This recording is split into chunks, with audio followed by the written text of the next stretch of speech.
Hey guys, Terrence here. Today I'll be showing you guys how to replace spark plug wires, spark plugs, and coils on a 2005 Chevy Avalanche. One of the coils are bad. This truck has 191,000 miles on it, but I didn't want to change one coil out because once one go, you can rest assured the other ones are going to follow. Especially with this high of a mileage, and these coils look like they haven't been removed since the truck has been from the factory. I'm not sure, but I'm going to replace all 8. I'll show you guys where I got the 8 coils from, and the spark plugs and the spark plug wires, and I'll also show you guys the parts and the tools required for this job. Okay guys, these are the spark plugs I'm using. They're Iridium, the Extreme Iridium, Platinum, Fusion Bosch plugs. Since this is General Motors, I recommend the AC Delcos. I think they come standard AC Delcos, but every gym I've ever worked on, I've always used the AC Delcos. I've had these on standby, so this is the part number for this particular truck, and I'll be using them. So as you can see, the ends, they don't require any gapping. They have the 4-prong setup, and these are the wires I'll be using. These wires and these coils came in one kit, and I'll show you guys the link. Well, I'll put the link in the description box for the kit that you can get for under $100. These are high-performance, thick gauge wires. I think they're great for the money I spent. And 8 coils, all brand new. So I'll replace them all instead of just replacing one. So I'll put that in the description box for the spark plug. For the spark plug wires and the coils. I think I also got the spark plug. What about the spark plugs from? I think I got the link as well. So I'll place that in the box as well. You know, all this for less than, I think, $120, $130. But it's worth it. Before we get started, first thing you want to do is remove that battery, the negative battery post. Looks like an 8mm. Okay, let's get some stuff out of our way. Since this is the easier side, let's put these lines over. Let's take the back one off first. Let's unplug the coil. Take the spark plug wire off.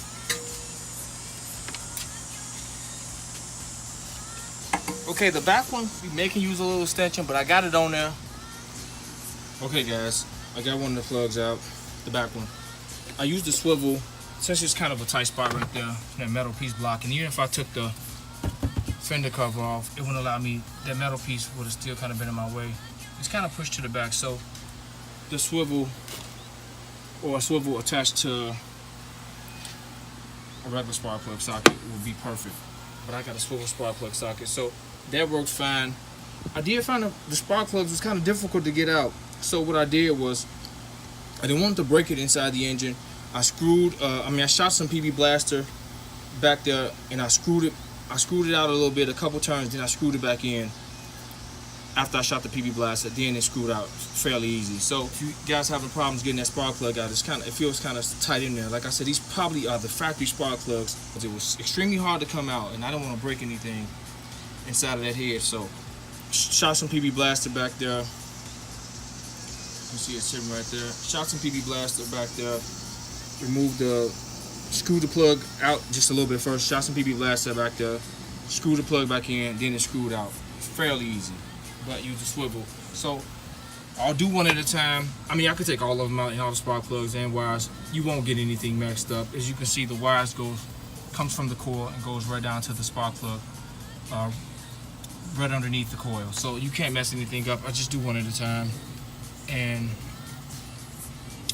since I'm low on filming, since I'm low on space on my phone, as I film, I'll just go along. I'll film. When I do each coil, I'll film and see if it was difficult to get to. I'll show the things that I did, so forth and so on. So, okay guys, I'm back with the coil job and spark plug wires. Last time they sent me the wrong coils. I don't know if you guys seen it in the camera. I didn't even notice it until I started to install it. The ones they sent me was like a circle. They were curved, and the holes were offset. It was a totally different coil, maybe for newer trucks, but it's important that you check and see if you have. This is called the square coil. That's what this truck takes, the square coils. And each one of the square coils, the wires, the holes are right on top of each other. They're even with each other. The plug goes up top, and the spark plug boot goes on the bottom. So I'm about to get this one installed, and I'll film as I go along. If I have run into any problem, I'll let you guys know. I'll show you guys exactly what I did. There's a bracket right here covering this one, so I have to move that bracket out the way. Let me spray some PB Blast on it. Be back in a second. Okay, guys. Remove that coil, and that coil. And I'll do the rest of the other 3 spark plugs next. But what I want to know is I didn't have to take this bracket off. I just put the 10mm using a 1/4" drive in here, and I got it right off. So I didn't have to take that bracket off. You can if you want, but I didn't have to. I don't have to do unnecessary work.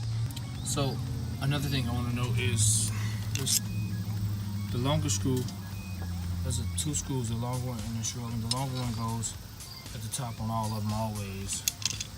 You can see it's the short one goes to the bottom of each coil towards the spark plug boot. So just wanted to note that real quick. About to install these new ones and be back inside. Okay guys, I'm back. These are some of the hardest spark plugs I've ever removed in my life, and I've done this 1,000 times.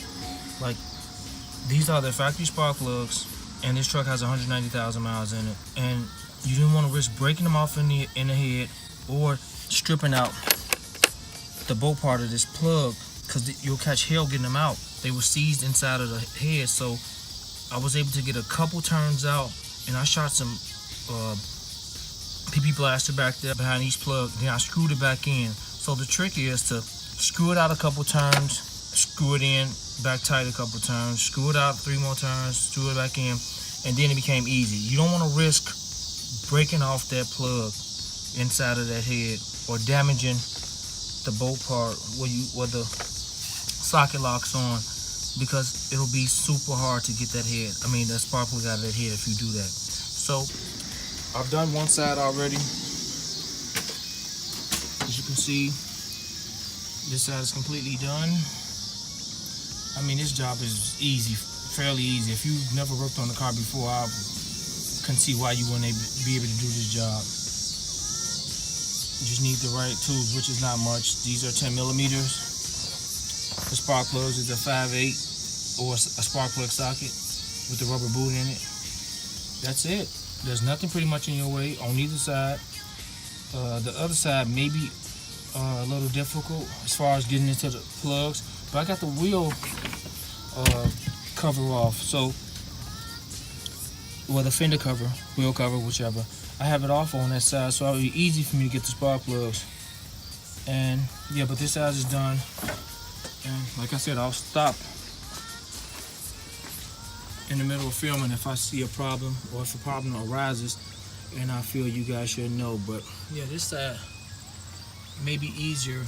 And I have since I'm doing the brakes on this car, putting all new brake lines. You can see in another video I'm doing, because all the brake lines were shot on this truck, and one of them busted, and I don't want to risk all the other ones bursting, so I put all new lines on this thing, and I'll be finishing it up in a second. I'm putting brand new brakes also, but the spark plugs are right in my face now since I have this cover off, which takes about 2-3 minutes to remove. It's fairly easy to remove. And if you can watch the other video I got posted on the brake lines, you'll see me removing it as well. So let me get started, get these plugs out, get the extension, and remove all the plugs right now. I got 3 of them out. This one is the most difficult out of the 4 on this side. And it's because I'm using a swivel, as you guys can see, and it was also stuck in there super tight. So I sprayed them with some WD-40 or PB Blast, whichever you got or you prefer, and screwed it out a couple times each one, screwed them back in, screwed them out, screwed them back in, and then I finally screwed them out so it's moving. This one's, you have to be really extremely careful. Out of all the ones I've done, this is the one I really need to swivel. The passenger on the back side, I used the swivel as well, but it wasn't, I could have got away with using just a regular spark plug socket. But this one, you need a swivel. Unless you're coming from up top, you can get through the, see, this has a plow setup, so it's a lot of, the harness is kind of in the way, and I don't want to move anything over. So from up top, you can get away without a swivel, but this way you need a swivel.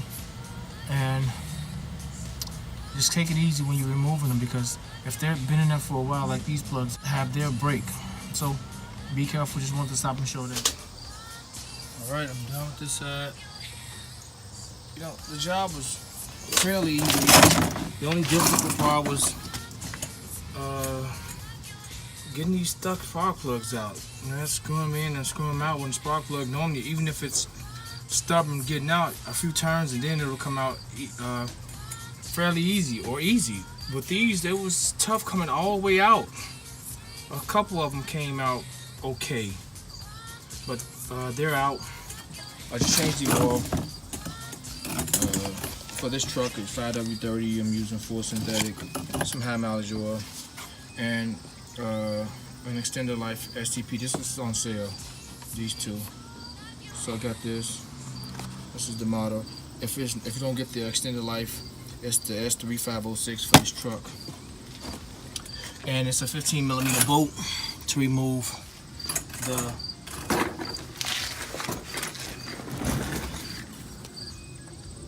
oil screw.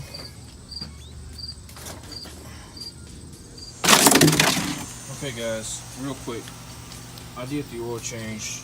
The oil hadn't probably been changing forever in this truck. It was terrible. It was black. And I look at this was on sale, so I bought this. I've had some bad run-ins with the Castrol GTX, man. I'm not telling no story, man. About 2005, I bought a car that had set up for a long time, and I changed the oil in it with Castrol GTX. As soon as I changed the oil in, the engine started tapping. I got on the expressway, just kind of driving, got off the expressway, and the engine was knocking. I had to get a whole new engine replaced. I was just so upset, and I said, I'll never use it again, ever. And when I went in the store, I seen this on sale. I'm like, okay, this is 2018. I was like 2005. The oil has changed. The technology has changed.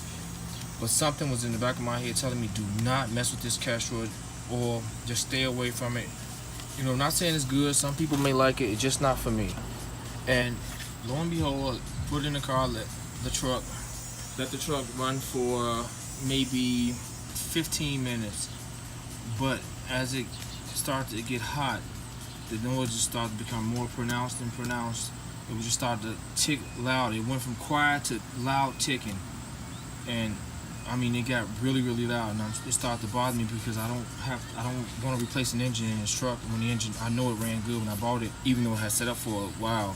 So I let it cool down, started it back up. It was running smooth, and I'm like, you know what? I'm changing the oil. I'll just take the loss on the $30-something I spent, and I bought this. Every Chevy I've owned, I've stayed using Valvoline, and I think it's a great oil for Chevy vehicles. And I've always fared well with it. And I also bought some, I mean, this stuff is expensive, but it's worth it for these high mileage engines. I don't want to risk damaging the engine. It costs way less to spend money on these products than to replace an engine. Okay guys, as you can see, new oil coming about this thing. I'm gonna put the Valvoline in there. I'm not changing the oil filter. It's an STP oil filter, so I'll leave that in. Just replacing that oil and hope for better performance in the engine. Hopefully it runs okay now. It runs better. It had a misfire, and it was showing that one of the coils were bad. Okay guys, I got it started. As you can hear already, no noise right now. It's smooth. So let's hope for the best. I'll be back in